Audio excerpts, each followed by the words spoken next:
Dear children, today we can pass on to the next chapter of Indian economics, that is economy since 1991.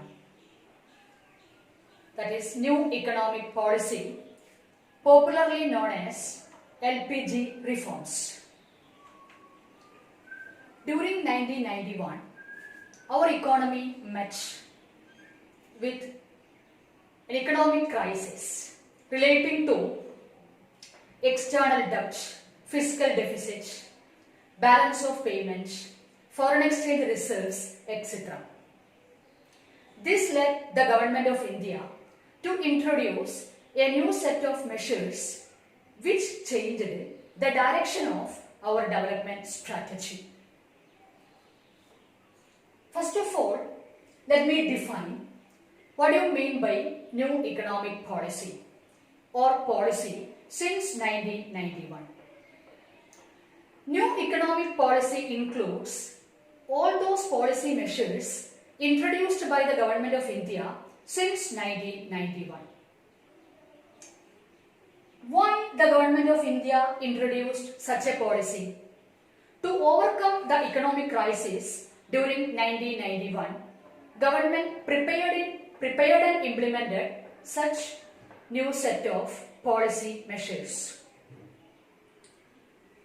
Why this policy is called a new economic policy? Because these policies are totally different from the past policies, or these policies makes deviation or basic departure from the past policies. And all these policies are popularly known as LPG reforms. That is liberalization, privatization and globalization.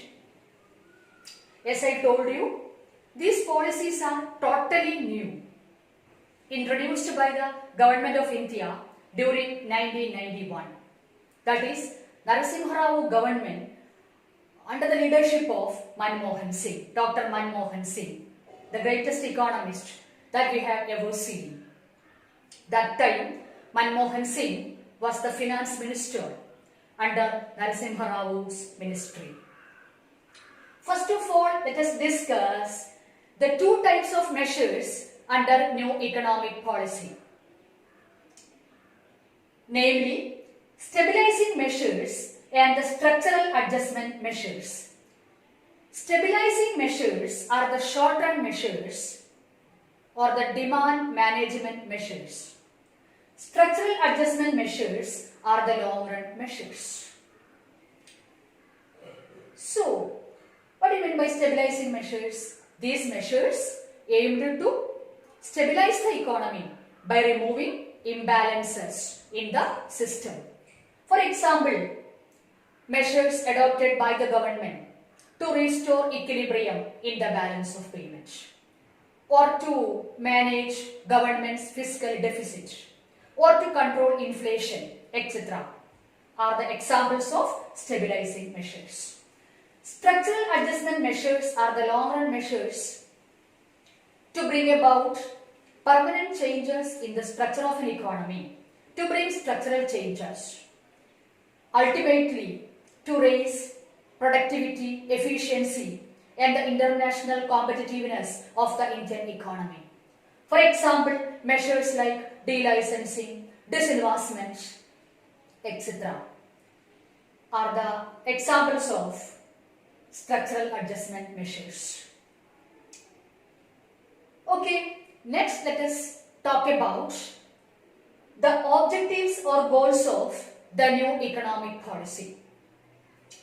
These are the objectives. Number one, to create a competitive environment in the industrial economy. Competition in economic activities. That is to create competition and to create a market-oriented economy by promoting privatization, by expanding private sector through delicensing, decontrolling, etc. That is First objective is to inject competition in economic activities by removing all the strict rigidities in the various segments of the Indian economy, ultimately to promote the private sector and to create a market-friendly state. That is, we have to raise the international competitiveness of the Indian economy.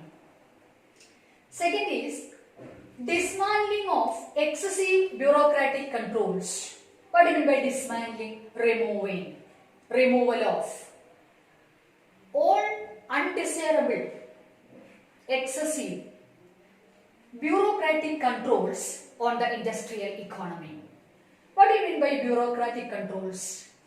The excessive intervention by the bureaucracy. Bureaucracy means government officials. Before LPG, we had LPQ. That is strict licenses, permits, quotas, etc.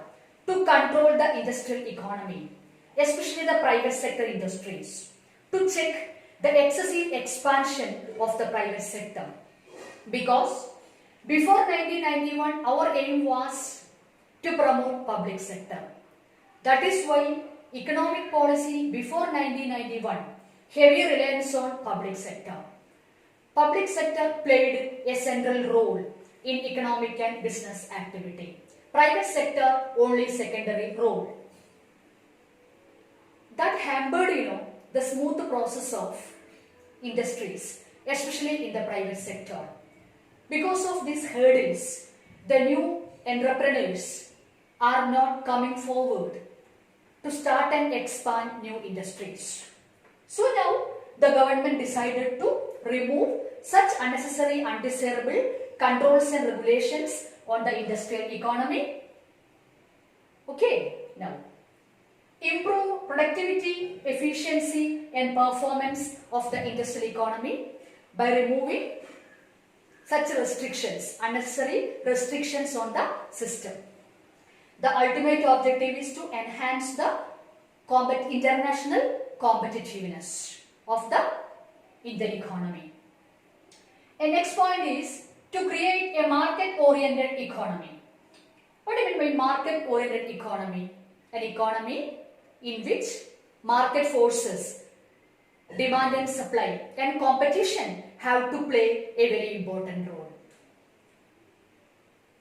Okay, so last objective is to create a market-friendly state or a market-oriented economy where competition, profit motive, efficiency, performance, competency, etc. have to play a very important role. Now, let us pass on to the important features or the characteristics of the new economic policy. New economic policy is also known as LPG reforms. Earlier, we had LPQ. LPQ, license, permit, quotas, regulations, controls, restrictions on the industrial economy, especially towards the private sector, to check the excessive expansion of the private sector. Because soon after independence, we envisaged to establish, we planned to create a socialistic pattern of economy. That is why that time our policy, given topmost priority to public sector. And we followed a policy of controls and regulation towards the private sector. Okay, now first feature is liberalization. Liberalization is the key word of new economic policy. What do you mean by liberalization? Freedom of the producing units, freedom of the business units from direct physical controls by the government. That is strict licensing system. For example, restrictions in the form of industrial licensing, import licensing, foreign exchange controls, and the restrictions on investment by the big business houses, etc. Now, liberalization aimed to remove such restrictions, such rigidities on the industrial economy. Okay. Now, privatization. The second important feature of the new economic policy is privatization. Privatization means transfer of ownership from public to private sector. For example, withdrawal of government ownership from public sector enterprises. And disinvestment, that is, by selling the shares of the public sector undertakings to the private sector. Whatever it is, in this measure, government companies are converted into private companies. This policy has been following from various governments of India from time to time.